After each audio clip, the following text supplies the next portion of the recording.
E aí pessoal, beleza? Você não leu errado e isso também não é um título de vídeo apenas para chamar a atenção. Na última viagem que fiz, em janeiro de 2022, eu só gastei 365 dólares. Eu havia feito um programa para gastar no máximo estourando 550 dólares, mas eu consegui em 12 dias no Egito gastar apenas 365 dólares. Quer saber como? Eu vou mostrar para vocês 5 pontos importantes para você economizar bastante na sua próxima viagem. Vamos lá? O primeiro ponto, e eu acho esse ponto muito importante, é a busca pela passagem aérea. Obviamente o preço da passagem não está incluído nesses 365 dólares, mas dá para economizar bastante se você conseguir se programar direitinho. Eu geralmente não compro passagem com muita antecedência, cerca de 4 ou 5 meses no máximo eu estou comprando a minha passagem aérea. E o que eu faço para comprar uma passagem aérea barata? Bom, eu tenho férias no ano 2 vezes, uma em junho, julho, e a outra em janeiro, dezembro, finalzinho de dezembro e início de janeiro. Geralmente ninguém gosta de viajar em datas comemorativas, porque muita gente prefere, por exemplo, estar nessas datas comemorativas como Natal ou Ano Novo, por exemplo, reunido com família ou até mesmo amigos. Eu não faço tanta questão assim.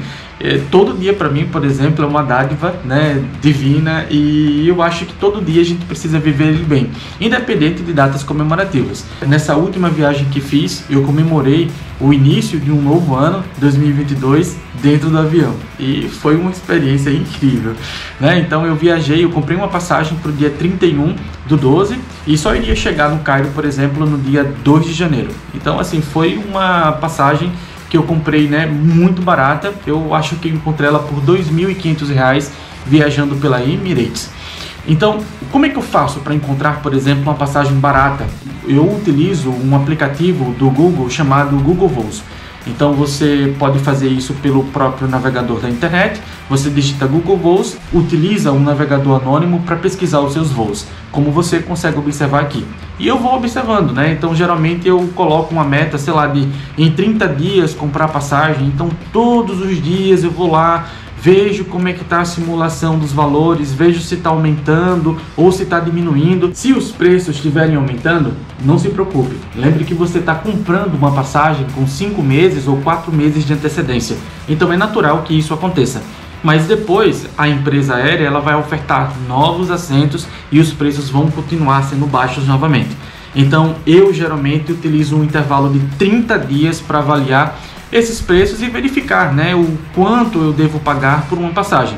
E geralmente eu pago muito pouco por uma passagem dessa forma. Eu já paguei cerca de R$1.800 em um voo, por exemplo, partindo de Recife e chegando a Paris, por exemplo. Então dá para se pagar muito pouco. Então fica essa dica, utilize aí o site Google Voos e utilize uma janela anônima para pesquisar. Tem uma outra coisa também importante: se você ainda não souber o seu destino, só é você pegar, por exemplo, e digitar Europa, África, Ásia, e você vai ver os preços para todos os aeroportos daquele local, partindo, portanto, da sua cidade. E você consegue economizar bem mais também dessa forma. Só cuidado com a questão de visto, porque em alguns países brasileiro vai precisar ter o visto com antecedência. E em outros locais, como no Egito, por exemplo, você consegue pegar o próprio visto no próprio aeroporto no momento de desembarque. O segundo ponto importante é que você precisa se virar sozinho. Eu gastei muito pouco no Egito porque eu fiz tudo só, ou na verdade eu não contratei absolutamente nenhum tipo de guia turístico. Fiz muitos passeios, eu frequentei todos os templos possíveis, mas eu fiz isso tudo sozinho. E dá para se fazer isso sozinho no Egito. Eu fiquei muito preocupado com essa última viagem que fiz, porque em todos os lugares que eu lia sobre as pessoas indo ao Egito, eu via que tinha gente que gastava R$13.000 em uma viagem ao Egito de 10 dias. Aí eu ficava pensando, como é que alguém gasta R$13.000 em uma viagem de 7 dias? Eu gastei 365 dólares em 12 dias. Aí depois eu fui ver que essas pessoas elas contratavam muitos passeios e na verdade não tinha nenhum tipo de preocupação em que ônibus eu vou pegar, que Uber eu vou pegar, sei lá, de chegar até uma bilheteria e comprar o seu bilhete. E gente, olha, dá para se fazer tudo isso sozinho no Egito ou em qualquer lugar do mundo. Você consegue se virar sozinho. É claro que durante esses 12 dias eu conheci muitas pessoas, em outro momento eu falo um pouquinho sobre elas, e da experiência que eu tive de ser convidado para uma festa de uma família muçulmana. É surreal, mas eu me virei na maior parte do meu tempo sozinho. Então eu comprei os meus próprios ingressos, eu fui até os locais de visitação independente, pegando ônibus, pegando metrô, e na maioria das vezes eu utilizei Uber. O Uber geralmente te deixa no local onde você, por exemplo, quer ir. Não precisa, por exemplo, alugar um táxi ou, sei lá, fazer uma excursão guiada. Tá, se você tem dinheiro você pode gastar, mas a intenção do vídeo é fazer com que você gaste muito pouco. Então eu me virei sozinho, e então todos os tickets eu comprei, por exemplo, nas próprias bilheterias. O terceiro ponto, e eu acho que todo mundo, por exemplo, fica muito curioso nessa parte, é sobre a hospedagem. Geralmente, se você for perguntar a alguém bem assim, olha, qual é o custo mais alto de uma viagem? Certamente essa pessoa vai dizer que é a hospedagem. No Egito, eu não diria que é assim. No Egito, eu encontrei hospedagens de $7 por dia, em um quarto compartilhado. Na verdade, eu fiquei sozinho porque durante os 4 dias que eu fiquei no Cairo, ninguém tinha reservado esse hotel, então eu fiquei com um quarto totalmente para mim. O hotel tinha uma boa localização e era tipo uma avenida paulista egípcia. O café da manhã ele não estava incluso na hospedagem, mas também eu não fazia questão, porque muitas pessoas no Egito estavam doentes, né, tossindo, e então eu preferia, por exemplo, comprar alguma coisa e eu mesmo manipular. Além disso, eu paguei cerca de $8 também nesse hotel aqui, olha, que fica em frente às pirâmides. Olha isso aqui, ó. Incrível, né? Isso aqui é da sacada de um hotel que eu tô ficando. Olha isso. Incrível, né?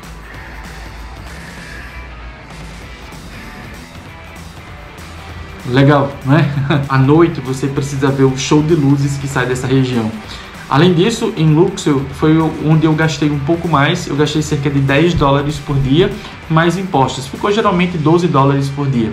Eu amei a hospedagem em todos os lugares. Se eu voltar ao Egito, e eu tenho certeza que eu vou voltar, eu ficaria novamente nesses lugares, porque eu fui muito bem recepcionado.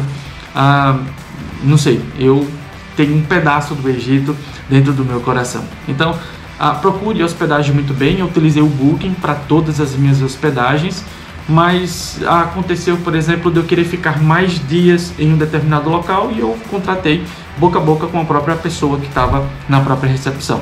Dá para se fazer isso também. No Egito eu não precisei apresentar todo o meu programa de viagem, até mesmo porque eu não tinha nenhum tipo de programa. Então você pode, por exemplo, só contratar, né, hotel, essas coisas, no momento em que você for chegar realmente à cidade. Eu fiz isso, mas pode ser que na imigração algum policial lhe pergunte qual é o seu programa e você vai ter que ter um. Se no Egito, né, a hospedagem não é cara, e a alimentação, será que é? Nossa! Esse é o quarto ponto. E, gente, o Egito ele é extremamente barato. Dá para você se virar com cerca de R$10 no bolso e você consumir uma boa refeição. Dizem que quem vai ao Egito geralmente vai ter problema com dor de barriga. Olha, eu não tive, né? Eu particularmente fiz um pré-tratamento com probióticos cerca de 3 dias antes de viajar. Então eu comprei o melhor probiótico que está disponível e então fiquei tomando para não ter problema durante a viagem. Muita gente perde cerca de 3, 4 dias porque está com problemas intestinais. Porque você vai ver muita gente fazendo comida na rua que está pegando, por exemplo, dinheiro, né, com a mão ou até mesmo com a luva e depois vai manipular o alimento. Isso realmente acontece, mas para mim assim não foi muito problema. Eu só, claro, né, tive muito cuidado porque eu viajei em um momento de pandemia e eu não podia, por exemplo, ficar doente ou com febre, porque senão eu teria problemas durante o embarque. Então eu sempre tive cuidado com isso. Eu comi, claro, comidas bem higienizadas. Eu procurei, né, lugares bem higienizados para fazer alimentação e confesso a você que eu não tive problema nenhum com problemas intestinais. Bom, então dá para se comer muito bem no Egito. Eu acho que eu não gastei durante esses 12 dias no Egito $150 com alimentação. Isso é muito pouco se você for comparar a um lugar da Europa, por exemplo, né, que você gasta cerca de 20 euros, né, em um almoço, por exemplo. Eu gastava cerca de R$10 em um almoço no Egito, junto com o jantar e se comia muito bem, né? Então, geralmente as refeições egípcias, elas são bem fartas. Então, você não vai viajar preocupado com questão de alimentação, porque se você for visitar o Egito, você vai ter inúmeras possibilidades. Gente, a comida do Egito, ela é simplesmente incrível. Qualquer coisinha pode ser extremamente simples, mas é extremamente saborosa. Eu acho que esse ponto aí, olha, né, você sem dúvida vai se apaixonar pelas comidas árabes. Bom, e o quinto ponto é que durante a minha estadia em todo o Egito, eu fiz boa parte das minhas viagens de trem. Na verdade, existe um trem extremamente barato no Egito em que você pode utilizá-lo para fazer, né, ponte entre uma cidade e outra. Eu optei por comprar todos os tickets pela internet, porque se você for na própria bilheteria, você vai pagar um preço absurdo, porque ele vai ver que você é turista e ele vai tentar vender para você o ticket mais caro que ele tem disponível, que é um trem noturno. E para mim, por exemplo, pagar $80 em um trem noturno era muito caro. Então eu preferi, por exemplo, estar pagando cerca de $10 em um trem que viajava pelo dia e que também me trazia conforto. Dá para viajar de primeira classe no Egito gastando cerca de apenas $10 em um trem que viaja cerca de 13 horas, ou seja, o percurso entre Cairo e Luxor. É isso, galera. Então eu vou mostrar para vocês aí uma série de vídeos que eu fiz, principalmente nas pirâmides de Gizé, nas incríveis pirâmides de Gizé. Olha, e mesmo que vocês vejam esse vídeo em uma alta resolução, em 4K, vocês precisam ir lá e ver aquilo com os próprios olhos de vocês. Nenhum vídeo que você for ver aqui, ou até mesmo em um outro vídeo no YouTube, ou até mesmo em fotos incríveis da internet, vai tentar mostrar para você o quão fabuloso é aquele lugar. Espero que vocês, né, viajem bastante, porque, gente, olha, isso ninguém tira da gente, as nossas experiências. Até mais!